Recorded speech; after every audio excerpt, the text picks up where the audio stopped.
আজ রাতের খাবারে রুটির সাথে বানাচ্ছি গাজরের পায়েস। দুধটা প্রায় ফুটে ফুটে মরেই এসেছে,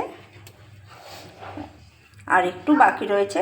দুধটা আর একটু মরে যাবে, একদম ক্রিমি ক্রিমি ভাব হবে।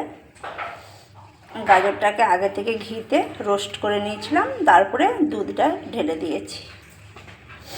এখানে ড্রাই ফ্রুটস কিছু কুচি রেখেছি, আমন্ড, কাজু, আর একটু বাকি রয়েছে।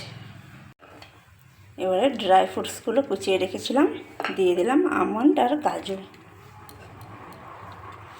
আর একটু বাকি রয়েছে, আর একটু ক্রিমি ভাব হবে, দুধটা আর একটু মরে যাবে।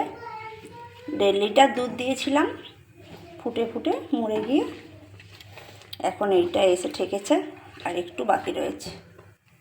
পুরো রেডি হয়ে গেছে গাজরের পায়েসটা। নামানোর আগে 1 চামচ ঘি দিয়ে দিলাম, একদম পুরো রেডি। একদম ক্রিমি ক্রিমি ভাবটা চলে এসেছে। এবার পুরো নামিয়ে নেব। নামিয়ে নিয়েছি গাজরের পায়েসটা। যেমন দেখতে সুন্দর হয়েছে, খেতেও তো ভীষণ সুস্বাদু একদম। আর শীতকালে এখন এই যে লাল লাল মিষ্টি মিষ্টি গাজরগুলো পাওয়া যায়, এই গাজরের বেশি ভালো লাগে খেতে, টেস্ট দারুণ দেখতে হয়েছে।